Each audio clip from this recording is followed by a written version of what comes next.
Я вас приветствую на своем канале, с вами Валентина. У нас сегодня интересная работа из лоскутов, из ненужных лоскутов. Нам нужна основа, берем абсолютно любую ненужную ткань, ее будет не видно. У меня размер 45 на 55. И так как у меня крупные лоскуты, обрезки ткани, портьерные, никакую клеевую использовать не буду. Если у вас мелкие, используем флизелин или паутинку. И беру такую красивую ткань, но она, видите, очень яркая, очень большой перепад. Я ее немножко приглушу. Это тюль у меня такая красивая. Между тканей у нас с вами некрасивый перепад. Я сделаю кружева. У меня очень много ненужных лоскутиков, и на досуге я поврезала цветы. Я брала несколько слоев ткани и просто ничего не рисуя вырезала. Вот этот голубой цвет будет служить у меня столом. Ставлю вазу и так в хаотичном порядке распределяю лоскуты. Но также мы должны добавить и веточки, и листву. Вот если ткань, допустим, сливается, вот светлая у меня, я могу постелить, наложить на листик. Так будет лучше. И вот распределяем. Листву вырезала из разных оттенков. Выкладываем в любом порядке, как вы хотите. Но пока что я не фиксирую ничего. Сейчас, когда я определюсь с рисунком, тогда я приклею на клей-карандаш или, может быть, на паутинку. У меня в этой работе очень много голубого цвета. В некоторых цветах придется мне пришить бисеринку. Мелкие цветочки я как-то компоную вместе. Добавим немножечко красного цвета. Это у меня вуаль такая красненькая. Вырезала тоже произвольно. Особо не старалась. Вырезала тонюсенькие полосочки. Сейчас вот так их разрежу и добавлю. Это будут стебли у меня.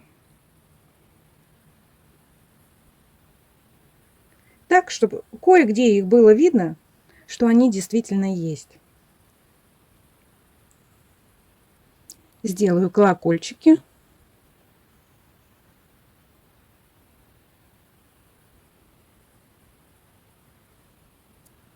У меня здесь не хватает стебля, поэтому я немного вытащу листик, и прикрою этот пробел.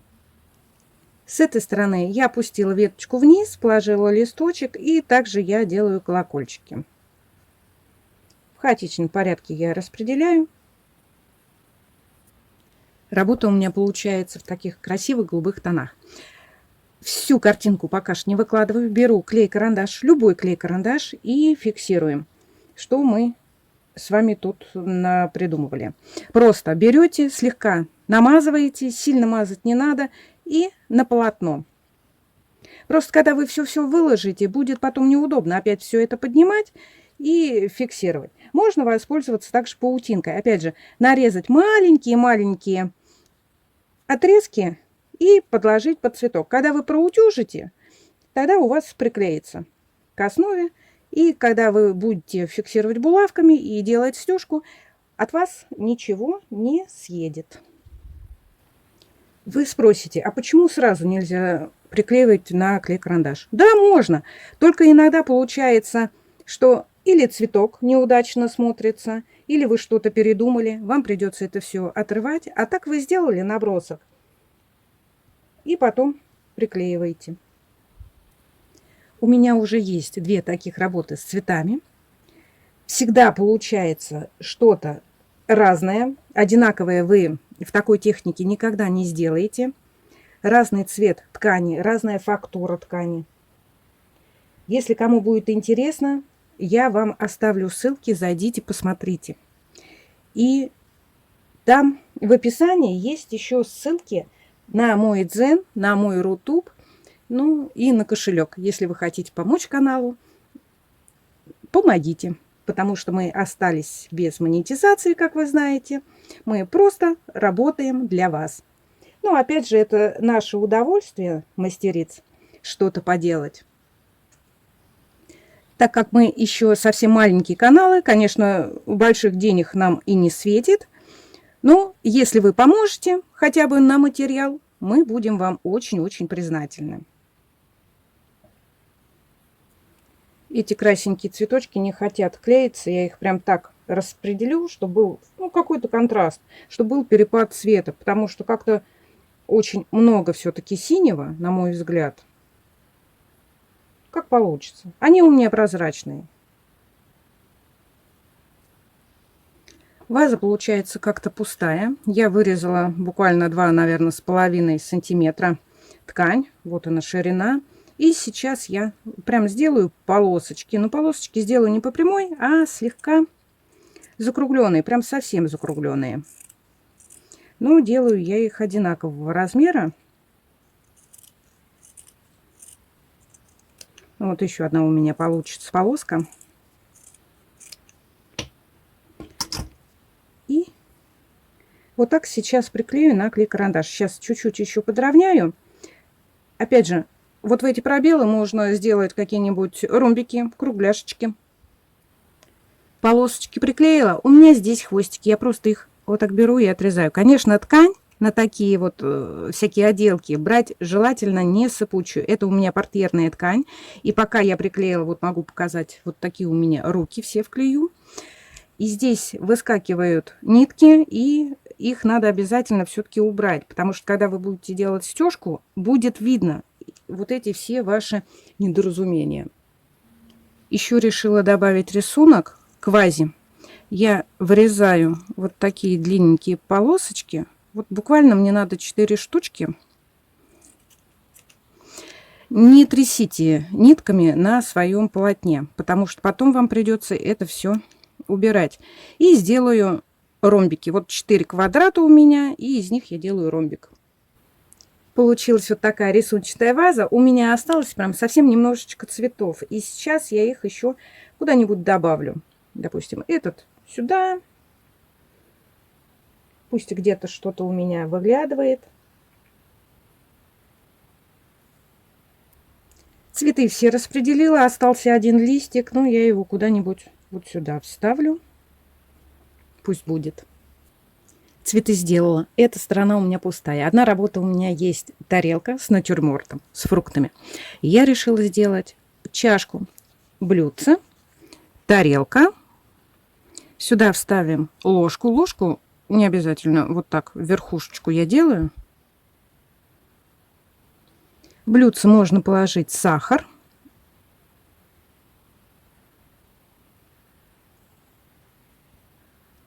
Все свои заготовки фиксирую на клей-карандаш. Я добавила немножко пару, может быть ни к чему, но смотрится более интересно. Для разнообразия я вырезала вот такие конфетки из ярких тканей. Пусть лежат. Делаю не кучкой, а специально как бы в разные стороны, чтобы были. Вот так все и получается. Дополнять больше ничего не буду, если только серединки к цветам. Опять же, у нас свободный здесь угол. Здесь можно сделать календарь, окно.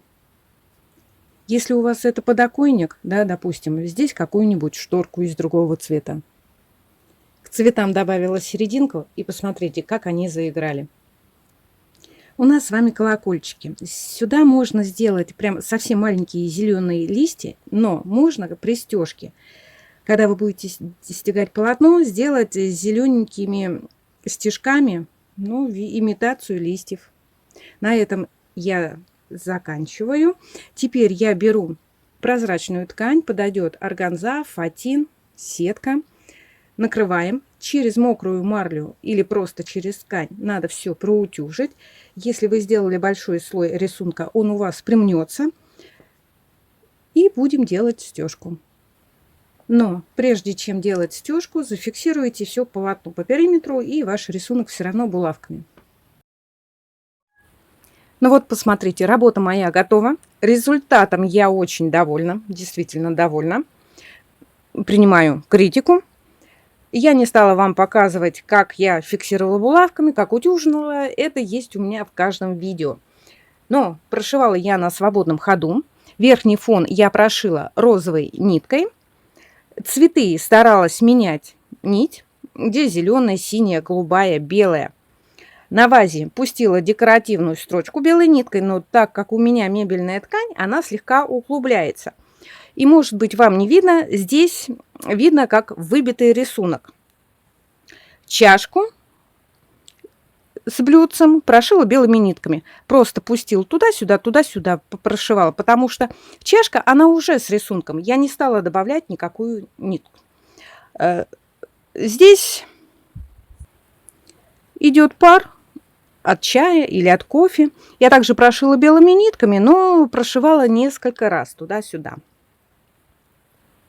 Увеличила экран, чтобы вы разглядели, как я прошивала.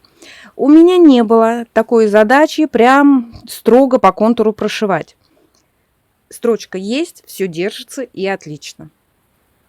Ну, а так вы можете разглядеть чашку, вазу и конфеты. Вот посмотрите внимательно на этот вариант и на этот вариант. Как-то они одинаковые, но совсем не одинаковые. Третью работу показать не могу, у меня ее нет, я ее подарила. Девчонки, если у вас много ненужных лоскутиков, мелких, сделайте себе какую-нибудь композицию, работу лоскутной техники, пицца. Это, во-первых, очень увлекательно, очень интересно. И получаются действительно красивые работы. Вы можете просто выкинуть эти лоскуты, да, но когда вы своими руками сотворите что-то такое красивое, что будет радовать глаз долгие годы, это прекрасно. Ну, на этом все. Я с вами прощаюсь до следующего видео. Вы заходите в описание, посмотрите, перейдете на Дзен, на Рутуб, пишите комментарии, подписывайтесь на канал, жмите колокольчик, присылайте смайлики. На этом все. Пока-пока. С вами была Валентина Никита.